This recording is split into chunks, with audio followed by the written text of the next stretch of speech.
That's it. Oh, I had the mic off. Oh, how annoying. Oh, well, you just got 2.5 minutes of silence at the start of that. See, that's the thing. If I was here with someone else, they'd have said that. They'd have known, because I'd have been talking it before, but I couldn't tell.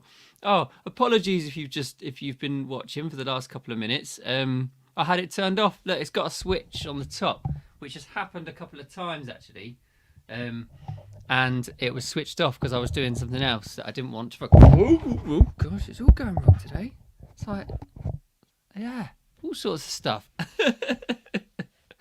Oh, nightmare. And I haven't even had a beer to excuse it. That's what I was telling you before. There was a few things I was saying.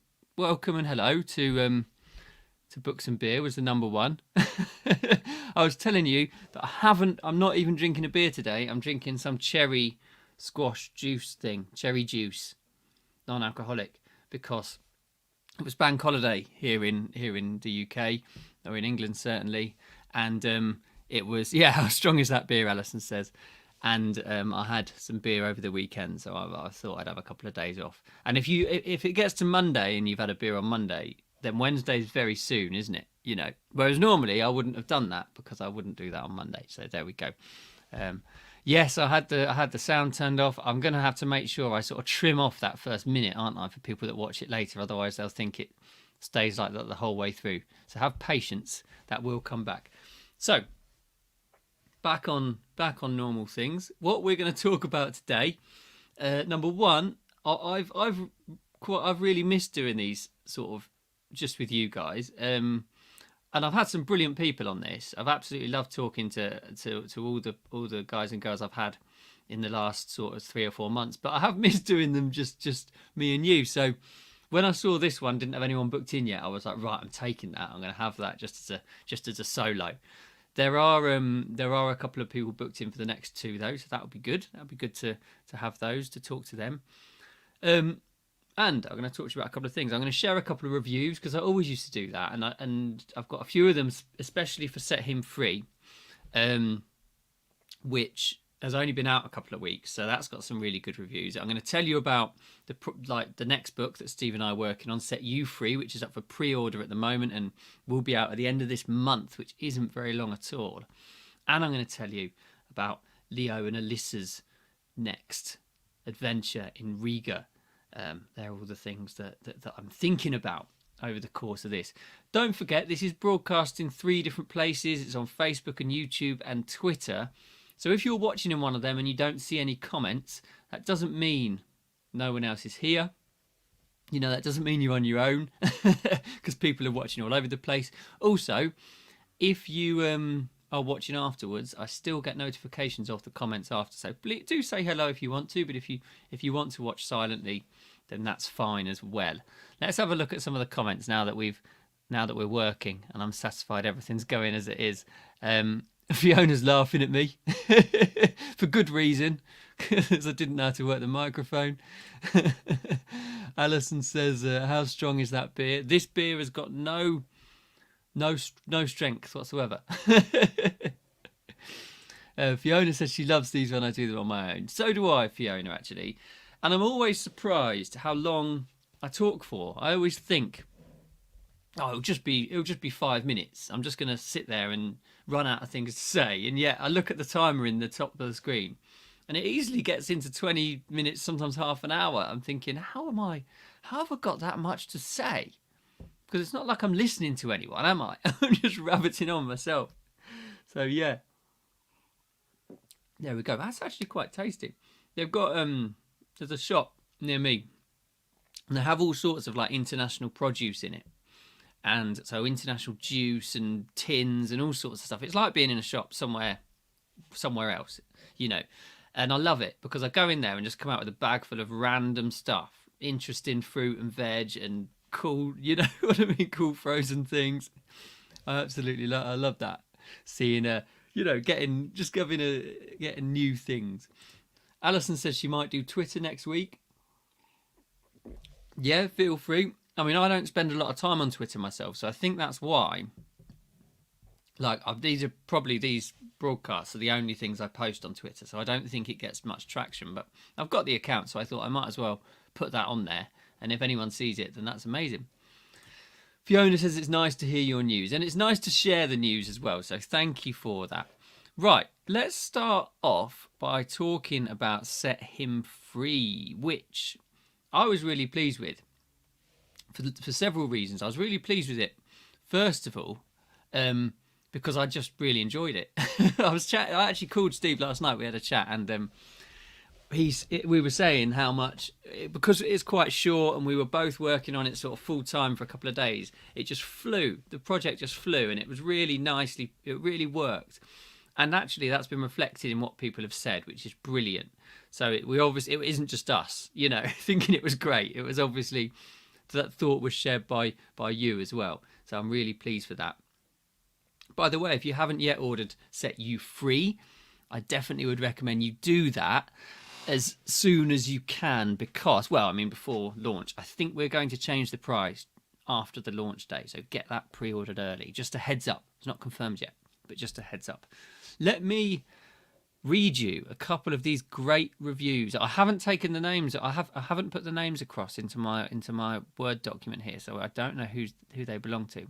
But I don't think either of them are yours, or yours, Fiona, or yours, Alison's, actually, unfortunately. I think I've read yours before, actually, so I chose two that I hadn't read before. Okay.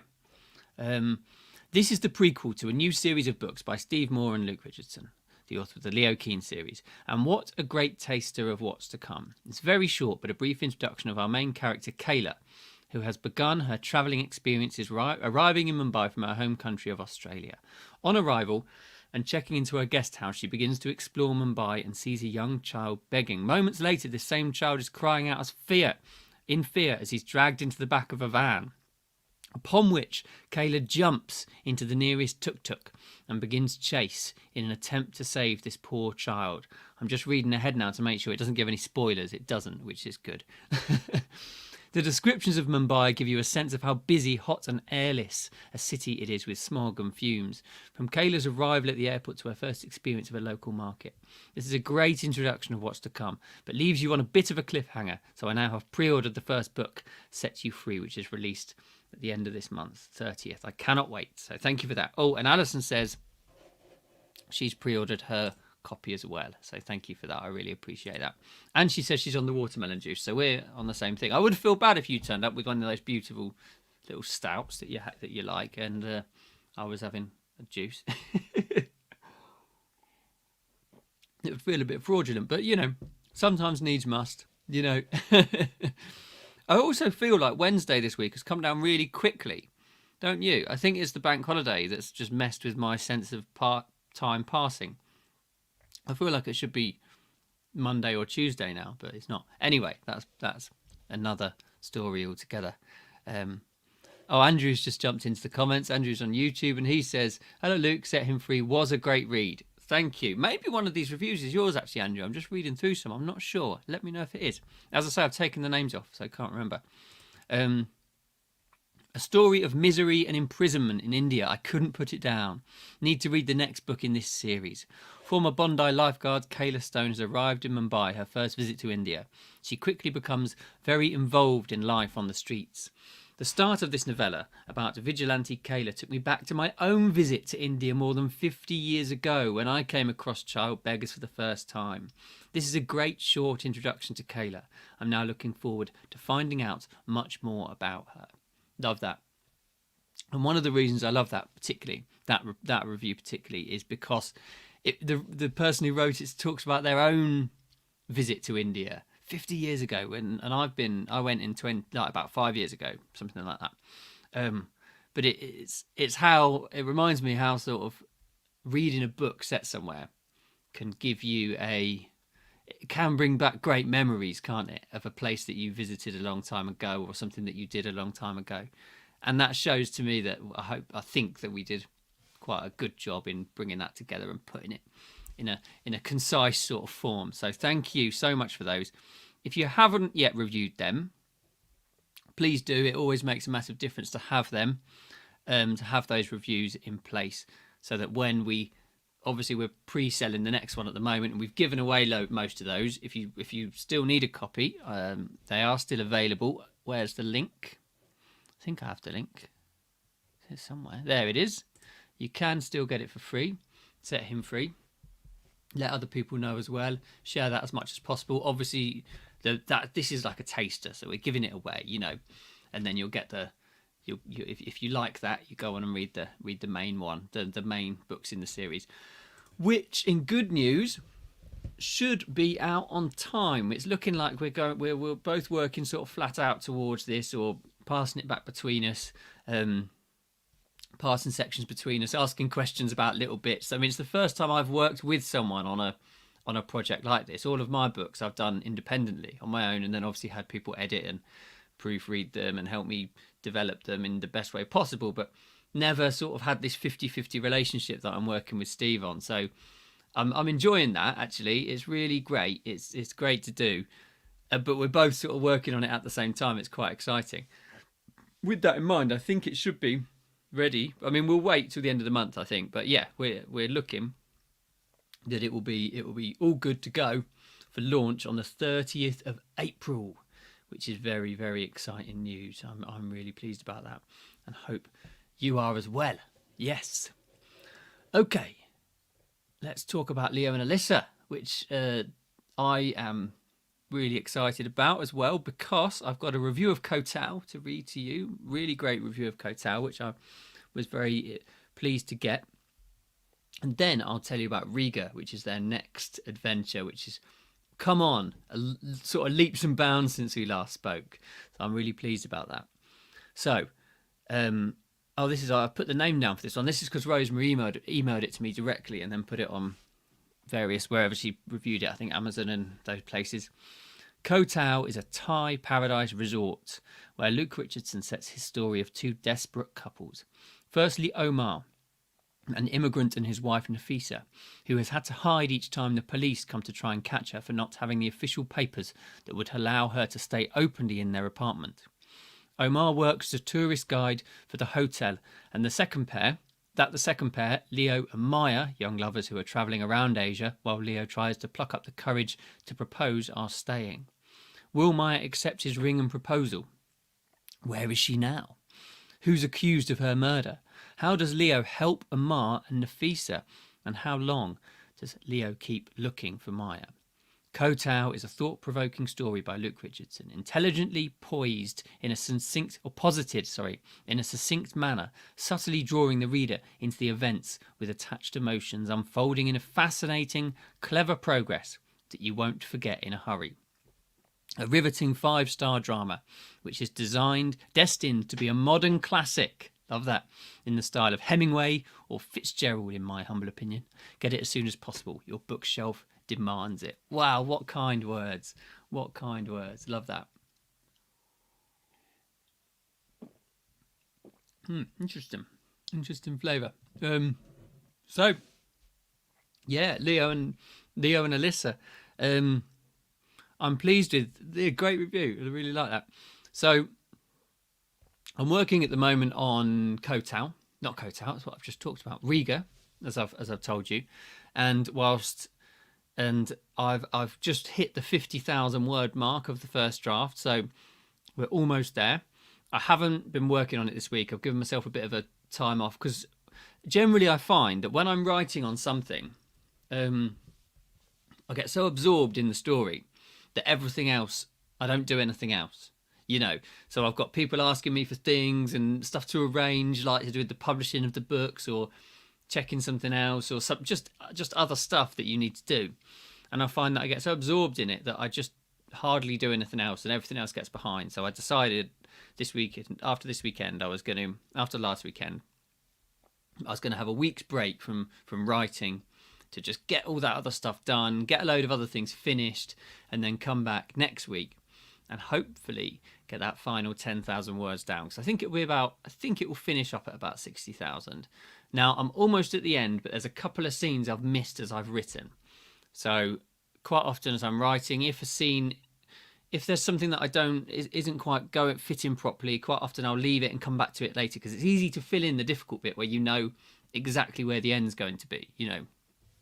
If I know exactly what happens in that final scene, I can quite easily go in and fill those little difficult bits in. So there's probably I think about 4,000 or 5,000 words right at the end, which is that I love the end part anyway. I love the way, I like that part of the story, putting that part of the story together. And then I think I'll have to go back and obviously put in these scenes at the beginning, which are fine, which will be good. And it's very action packed. To be fair, it is. Is it the most action packed one yet? Probably of a par with the others. I think there's it's more. I think it's certainly as dramatic. It's maybe more dramatic than some of the other books, but I mean it's different actually, because like a lot of novels in a series, they're very similar to each one, and that's great. The writer's done a really good job in making you know exactly what you're going to get each time. I never feel like mine are like that. In New York, there's a serial killer, so it becomes a serial killer novel. In Berlin, it's about gangsters, so it's a gangster novel. In Hong Kong, it's about some corrupt businessman. So it's about sort of and this one is like it's sort of there's almost a sort of political element to it actually, because of I've told you the premise of it before about the missing papers that they're trying to find, or they get embroiled with the finding of these missing papers. So there's almost an idea of that. There's almost the fact that actually it becomes a little bit of a sort of political thriller, but I like that. I'm happy with that. What do you think? Do you think they should be more consistent, or do you think it's not a problem that they aren't? Let me know. What do you reckon? So Fiona, I'm just going to pop over to the comments whilst you have a think, and if you want to let me know whether that's something that concerns you, I'm interested to know. Fiona says you're really good at capturing atmosphere. Thank you. I work hard in it. I know Steve does as well. And the books that I love all do that. It's all about building up that scene, that feeling, not just about action. There is a lot of scene building and sort of emotion feeling in there as well. Alison says, if they were made into a movie or any series for Netflix, nice. Who would play Leo and Allissa? Someone asked me this already a little while ago, and I couldn't really give an answer. And the reason for that, Alison, is because I don't really know that many actors and actresses. I'm not massively into watching TV so much. And if I do, I rarely remember their names. I'd have to have a think about it and actually look some people up. Who do you think? Have you got any suggestions that you could say this one would work and this one wouldn't work? I know in my mind what they sort of look like, and I obviously know what their characteristics are. So yeah, I can't answer you. I'm sorry. I'll have to have a think about it. Fiona says that's why she loves them so much, because you have to have the differences between them. Good. Then I think on that one, on your basis, Fiona, then you will absolutely love Riga. I hope you will, because it really does have this idea of this corrupt politician trying to do their, trying to push their agenda forwards, and yet Leo and Allissa get sort of entangled in the plan of what they're working on, the plan that he has. And it always seems that the actual missing person in my books isn't the whole story.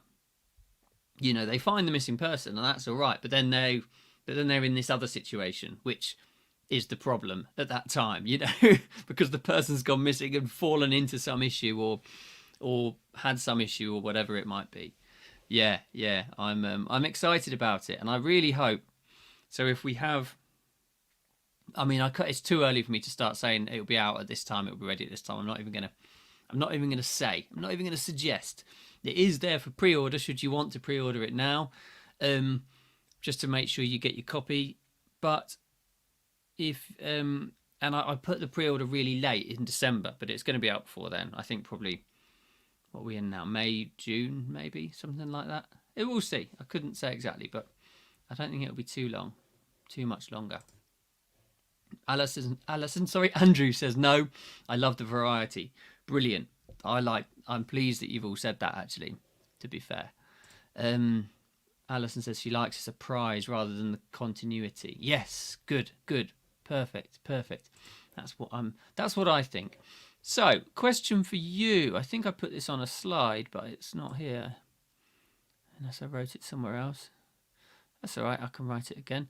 Something I was thinking about, and then I was thinking about this the other day.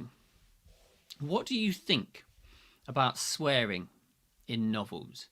Because some readers are on both sides, some writers are on both sides. Some writers write novels that are quite action-packed and brutal, but don't have any swearing in it. They just don't want there to be bad language in their books, which is fine, and I read them and enjoy them. And other writers use it, and other writers use it quite explicitly. Now, I probably sit somewhere in the middle. There's a few swear words in my books because I think I want them to be true to life. You know, if Leo would swear, if the building was exploding around him, then I'm going to make him swear. You know, they're not books for children. But other people have different opinions. What do you think? And why as well? Do you think because you wouldn't swear so much in your life, maybe you don't want people to read it? Maybe you want to recommend this book to an older relative who might be offended by that. Does that stop you recommending it? I'm interested. I'm not going to go back and change the books that I've written, but maybe if there's a load of people who say, I think you should swear a bit, or I only swear once or twice, I might think about that in future books. Yeah, interested to see what you. It's interested to hear what you think and why you think that's not an issue, but why you think there's. Well, yeah, just why really. Right, let's have a look. Fiona says, it doesn't bother me. I like books that are accurate. See, that's my thinking, I suppose, that if someone would swear in real life, then they'd do it there. Yeah, and Alison says next, I haven't got an issue as long as it's in context with the characters and the scene. I agree. Good. Glad you're with me. And if you were watching this afterwards, remember, I still look at these comments. Afterwards. It gives me a notification most often to say someone has commented on this. And it would be great to find out what your opinion is, because I write these books for you to read and enjoy, and I'm interested to know. Alison and Fiona are agreed in that as long as it matches the context, then it's fair game. But I suppose it also must depend on the character too, because certain characters in real life swear more than others, don't they? You know, some characters just use a bit of foul language, whereas other people don't. And I suppose it sort of depends on the person, perhaps. Alison says, I know Ernie doesn't do profanities or sex in his books. Yes, I did know that, and I know a couple of other writers don't as well. Even though their books are quite violent and action-packed, they choose not to, and that's fine. I think that's great. Either way, you know, I'm just interested to know why and what the thinking is, and whether it puts anyone off. Actually, I think is the key point. Now, as I say, I don't use many. Just a couple of words, just a couple each book. I think a couple of swear words, but and yeah, I'm interested. I'm interested to know your opinion. So as I say, if you're watching this afterwards, not live, let me know. In fact, I'll put my email on the screen, so you can always let me know on email if you have a opinion on that, because it's an interesting one. Like, we share these books together, and I know different authors have different approaches, and different readers have different things that they think as well. Would it stop you recommending my books, perhaps because of that sort of nature? You know, because of those words that are used in there. Alison says, I suppose Alison's just said, most people don't like the C word in books. Yes, I think it would depend on the word as well, actually, wouldn't it? And the context. You know, things that are racist or things that are against a certain sector of society is completely different to something that is a character gets injured and swears about it. So that changes things as well. And my books never do that. They never use never use words that have sort of racial connotations or would offend someone racially or sexually or homophobically or whatever it might be. Yeah. Andrew says accuracy is key, and we all swear sometimes. I don't enjoy books that explicitly swear because it seems unnecessary, but profanity is real and reliable. Yeah, I think I agree with you with what you've said there, Andrew. That it's natural for most of us to do that from time to time, particularly in the situations that I, as a cruel writer, put my characters in. You know, if I was doing some of the stuff that they do, I would probably swear a few times, you know, because I do put them in some nasty, nasty places. Fiona says that it definitely doesn't put her off if it's the character. Put me off. If it's the character, I'm okay with it. Yeah. I get you. And Fiona says these nasty people exist, so it's okay to write about them. Good. Yeah. Good point. And Alison asked a little while ago about the prizes the Set Him Free prizes that we were giving out. I can't find the comment now. Oh, here we go. Just remembered you have, Stephen, have we decided on the postcards and mugs? I have to confess, Alison, that is one of my tasks for this week. It's that sort of thing that because I'm sat at the computer trying to get to the word count that I want for that week, it's something like that I haven't done. So it's exactly the sort of thing that sort of goes on the back burner when I'm working on something new. And I think that's fair in a way, because I do need to, when writing a new book, it's very intense sort of activity. So I really push forward on it. But that is on my to-do list this week. So I will be sending out some messages saying, I'll look back through the comments on that video and people that have messaged me with their reviews and their shares and all that sort of thing, and ask for some addresses. So, Katie says, I assume it's Katie, says, I've also pre-ordered the next book club watching on YouTube. Thank you so much, Katie. I really appreciate that. That's fantastic. I hope you enjoy it when it comes out. I assume you mean, well, I don't know which one you mean actually. Perhaps Set You Free. But yeah, that's brilliant. Thank you. All right, it's been amazing to talk to you as ever. Again, half an hour. I suppose the first 3 minutes were me sat there in silence, sort of going like this. Must have looked a bit strange, to be honest. I hope it didn't put anyone off, but there you go.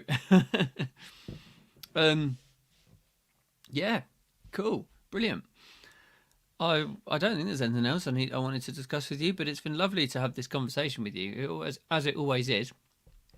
But it always is. I haven't watched Hairy Bikers in Riga either, Alison, to be honest with you. I'm sorry to say. You recommended it to me and I've yet to do it. Right. Thank you so much for tuning in. I love having this time just to chat with you. I really do appreciate it. If you're watching on YouTube and are able to subscribe to my channel, I'd really appreciate that, and like and all those sorts of things. I'm at 57 subscribers now, and when I get to 100, I can have the channel name. They only let you people after 100. So at the moment, my thing's youtube.com/a load of letters. But when I get to 100 subscribers, I can have it like youtube.com/Luke Richardson author, which will be great. It's just easier to tell people where you go and where your things are. So if you're on YouTube and you watch me on YouTube, please do hit that subscribe button, because it makes a massive difference. It'll be really helpful to me. Right, enjoy the rest of your Wednesday night. Get out in the sunshine if you're here in the UK or near me where it was looking a bit bright earlier, or if you're in the US where it's a little bit earlier, or wherever you might be. Have a lovely rest of your day, and I will see you next week when I'm joined by a guy called Phil Williams, who's a great author. I'm reading one of his books at the moment in preparation of that.